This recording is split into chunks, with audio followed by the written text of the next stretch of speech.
Get out because I'm moving in with my family. Jeff pointed at us, loudly declaring while my in-laws were giving instructions to the movers. His face twisted maliciously, and I couldn't help but show my disgust. However, Stacy, next to me, reacted differently, asking Jeff with confusion, "Dad, you didn't know?" Hearing this, Jeff was visibly puzzled. Stacy seemed so flustered that not only Jeff, but also his mother and father stopped what they were doing and looked over at us. Nicole continued to give instructions to the movers, seemingly uninterested in the situation. Despite my dismay at the behavior of Jeff's family, I was determined to reveal a certain truth. My name is Dean Anderson, a 46-year-old remote worker. I have a husband and a daughter leading a typical life. After several dates, Jeff proposed to me 3 years into our relationship. Having a frequently ill mother, I wanted to marry as soon as possible to give her peace of mind, so I accepted Jeff's proposal. Sometime after our marriage, I found out I was pregnant. Jeff was truly happy, eagerly looking forward to seeing our child. When our daughter Stacy was born, Jeff took an active role in parenting, and I lived happily. However, I had some worries. The biggest concern was about my mother. Her health improved upon seeing her grandchild, despite being almost better than before, and she visited us often. Initially, she visited frequently, but as Stacy entered middle school, my mother's health visibly declined. I quit my job to be available for my mother, choosing remote work. This decision allowed me to fully take care of my mother's hospital admissions and discharges. By the time Stacy graduated middle school, my mother was very happy when we visited her. I hoped she would gradually recover and be able to go out as before. However, around this time, Jeff's behavior began to change. Initially, he was willing to help with my mother's care, but lately he had become grumpy, complaining that I wasn't paying attention to him. "Going to your mother's again? You don't care for me when I'm tired from work, but you always look after your sick mother." He would say such incomprehensible things, and even when Stacy and I tried to appease him, he strongly rejected our efforts. Worried about both my mother and Jeff, Stacy took over caring for Jeff. "Mom, leave Dad to me. You should go to Grandma sooner," Stacy said with a smile, and I always relied on her. One day, while living this way, I received a call from my sister-in-law, Nicole. "You've been neglecting my brother lately," she accused out of the blue, making me stare at my phone screen in surprise. I pondered if there was a mix-up, but Nicole's name was clearly displayed on my phone screen. Confused by the baseless accusation, I could only deny it. "It's been a while, Nicole. What's going on all of a sudden?" "I haven't been neglecting Jeff," I said, clueless as to why Nicole would say such a thing. "Don't play dumb. I've heard it from my brother lately. You've been neglecting the house to care only for your own mother. Can you still proudly call yourself a wife?" Nicole accused, and I was baffled. I had been focusing more on my ill mother lately, but I never thought Jeff would tell Nicole about it. However, I wasn't neglecting our home. Stacy helps with the household chores when she gets back from school, and I manage both my work and my mother's care along with the housework.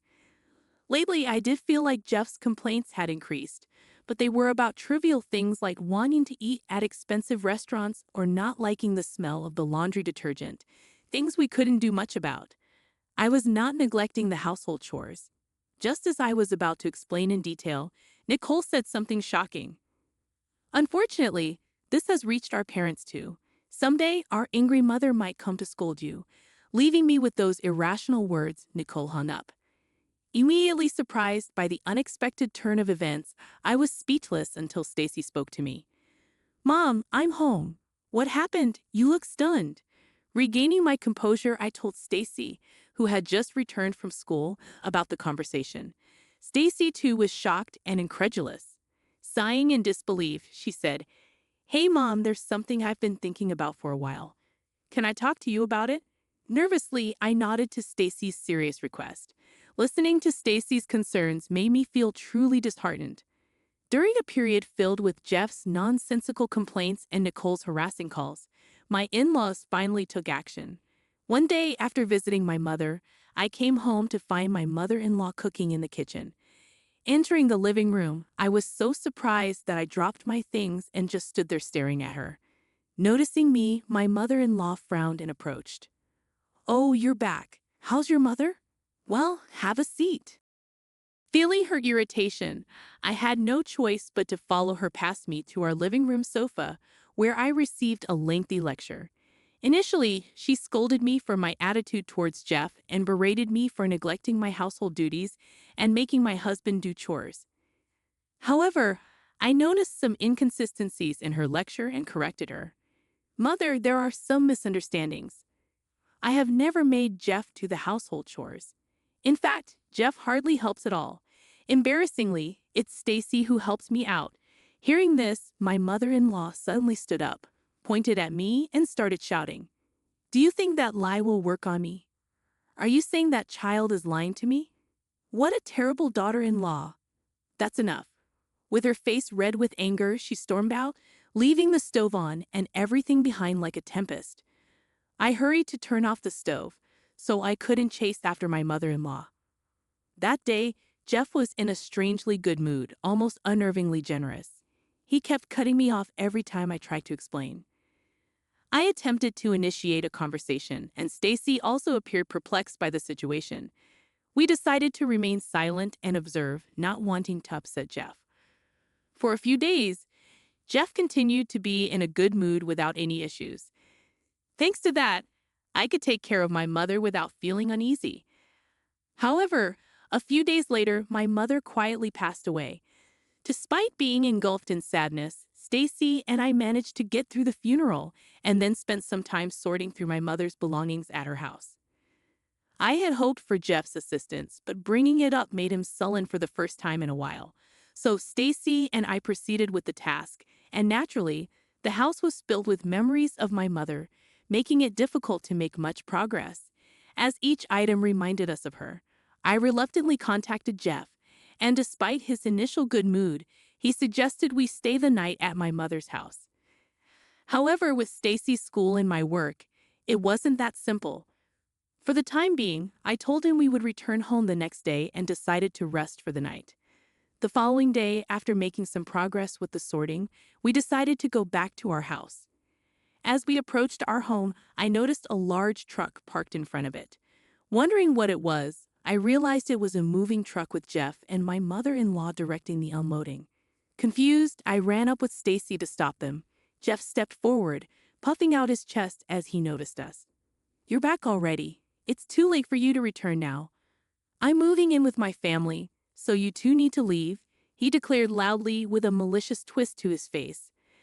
I couldn't help but show my disgust, but Stacy, standing next to me, asked Jeff with confusion, "Dad, you didn't know?" Jeff was visibly puzzled, and Stacy's words caught the attention of not only Jeff, but also his mother and father. Despite my dismay at the behavior of Jeff's family, I was determined to reveal a certain truth. "Forgotten, this house is mine," I asserted confidently. The in-laws were shocked, and Jeff began to panic, turning pale. Even Nicole, who had been giving instructions to the movers, stopped and confronted me. "What are you talking about? There's no way you could afford to build such a fine house." Now it was my turn to respond with confidence. "Thank you for the compliment. This house was built by my father, and originally it's my family home." "That can't be true. This house is so beautiful. It looks almost brand new," Nicole exclaimed. "Does it look that way?" "Thank you, Mother. My mom renovated it for us as a wedding gift. Jeff should know about this," I said, attempting to clear up the confusion. It could have easily slipped his mind. But this house is naturally in my name, and the renovation costs were covered by my mother. She moved out happily to an apartment so that we could live here contentedly for a long time. Jeff and I went to express our gratitude to my mother and even discuss the possibility of living together. However, Jeff, who tends to forget things that don't suit him, appeared to realize that his plan had failed. Just as I was about to speak, Stacy began to share information she learned from the inheritance process. "Grandma left a lot of assets for me and Mom. But it's not money. It's things like land and apartments that can't easily be converted into cash." Upon hearing this, Jeff turned to his parents with shining eyes, and Nicole raised her hand in joy. Wait a minute. I had no idea your mother had so much wealth. You never said anything about this when we got married. Jeff's outburst led his family to start complaining selfishly. What's that? Isn't that like marriage fraud? That's terrible. You intentionally kept quiet because you didn't intend to give Jeff any of the property. What a greedy woman.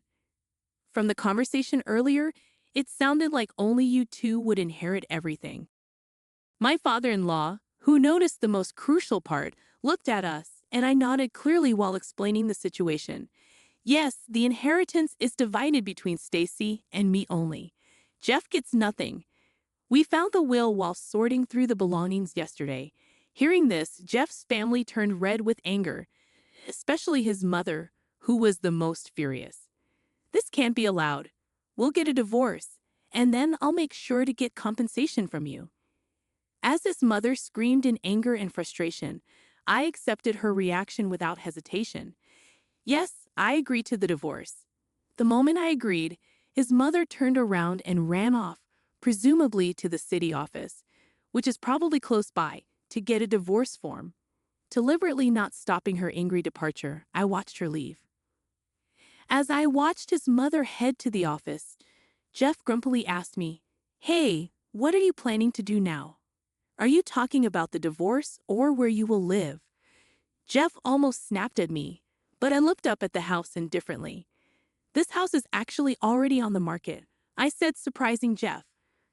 Confused by my words, Jeff looked puzzled, exchanged looks with his father, and then looked back at me. He didn't seem to understand what I meant, which was to be expected. While spending another night at my mother's house, there was no way Jeff and his family could have imagined that I was selling this house. Facing the puzzled expressions of Jeff and his family, I once again spoke up with confidence. "I've always felt it every time you treated me terribly." I found myself questioning why I had chosen to marry Jeff.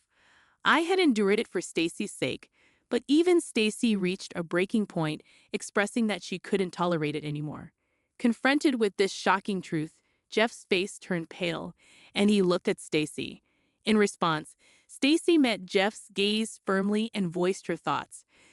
"Dad, you always said it was sad to be ignored as the head of the house or to be belittled after coming home tired from work. But don't you think there's a reason you're treated that way? Why don't you realize that you're neglecting and belittling us?" Stacy's pointed words left Jeff speechless. As I thought that he might just silently sign the divorce papers and sulk away, Nicole blurted out something shocking. "If I knew it would come to this, I wouldn't have bothered with the renovation." Everyone present was taken aback by this sudden confession. Looking at Nicole all at once, I was surprised. Not only were Jeff and my father-in-law unaware of Nicole's actions, but her statement itself was unexpected. "Why would you do something like that without permission?" yelled my father-in-law, to which Nicole started making excuses without much concern. "I wanted to live in my ideal room, okay, so I thought, why not take over this house and renovate it while we're at it? But you're selling the house, right?" "Oh, but if you're selling it, why not renovate it and sell it for more?" Nicole's nonchalant and cheery demeanor as she said this made Stacy and me sigh. Not only were we dismayed, but Jeff and my father-in-law felt the same, with Jeff clenching his fists in suppressed anger. Finally, unable to tolerate Nicole's recklessness, Jeff began to yell, "Excess! Even if it's going to be sold or become ours, you should have told us first. We were preparing to move. Where were we supposed to live during the renovation?" Though his preamble was a bit off, his point was valid, leaving Nicole surprised. "Oh, really?"